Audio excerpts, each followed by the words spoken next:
चाहिए। अगर कोई गुरुजनों की सेवा नहीं करते हैं, उनको कष्ट देते हैं, जितना उनको कष्ट देते हैं उससे बेसी कष्ट देने वाले को फिर स्वयं भोगना पड़ता है, उनको भी कष्ट हो जाता है। एक अमीर आदमी थे, पक्के का घर था, 4 दीवारी थी, गेट लगा हुआ था, एक ही बेटा था।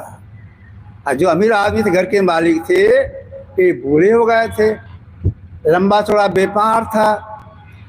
किसी बात को लेकर के बाप बेटे में कुछ बक झक हुआ,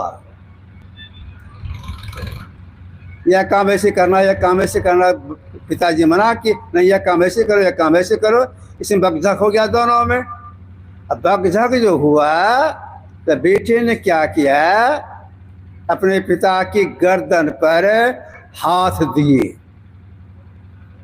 धक्का देते देते लगभग 1 किलोमीटर दूर ले गया, घर से बाहर किया, गेट से बाहर किया। तब 1 किलोमीटर दूर ले जा करके जोर से पटक दिए, धक्का दे दिए।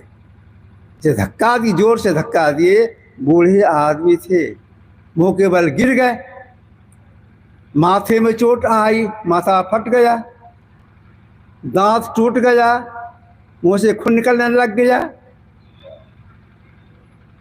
बेचारे किस तरह से उठे, उसका बेटा वहीं पर खड़ा है, किसी भी बेचारे उठे, खून, माथे से खून जा रहा है, दांत टूट गया, मुंह से खून आ रहा है।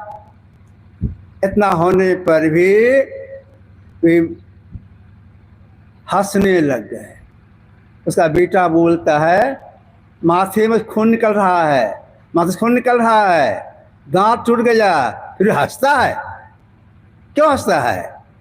तब उनके पिता ने कहा, सुनो, जैसे तुम अकेले भाई में अकेले हो, तो मैं भी भाई में अकेली हूँ।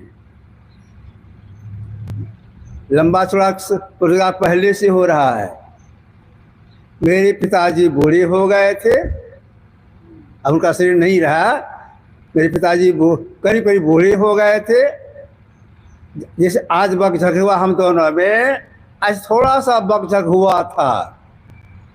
हम क्या किए, हम जवान थे, तो पिताजी गर्दन पर हाथ दे करके गेट से बाहर किए थे, केवल गेट से बाहर किए थे और छोड़ दिए। अब हम अपने पिताजी गेट से केवल बाहर किए, और तुम हमको क्या किया, तो गेट से बाहर किया, इतना दूर लाया और जोर से पटक दिया। हम इसलिए हंस रहे हैं कि तब तुम भी बड़े होगे, तुम्हारा बेटा जवान होगा, तुमको कितना दूर ले जाएगा और कितना पटकन देगा तुमको, या ठिकाना नहीं। इसीलिए मैं हंसता हूँ। अब देखिए, तब को ज्ञान हो गया, क्षमा मांगने लग गया। तो बड़े आदमी कष्ट नहीं देना चाहिए, पीछा करता हुआ भी कष्ट देता है, तब क्या करना चाहिए, उनकी सेवा करनी चाहिए, बड़ों को प्रणाम करना चाहिए। जो बड़ों को प्रणाम करते हैं, स्वाभाविक उनका आयु बढ़ती है। एक गृहस्थ आदमी थे, उनका नाम था मृकंडो, अधिक उम्र के हो गए,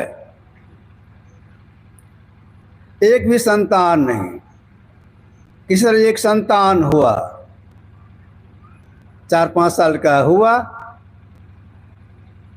एक दिन एक महात्मा उनके पास गए, उनके घर पर गए, मृकंडी घर पर गए। वो बच्चा सामने खेल रहा था, महात्मा जी की नजर पड़ गई उस बच्चे पर। तो महात्मा जी पूछते हैं, सन्यासी थे, वो पूछते हैं, मृकंडो जी, यह लड़का आपका है? तो हाँ, मेरा ही लड़का है। अरे इसकी आयु तो बहुत कम है। महात्मा देख लिए ललाट की रेखा को,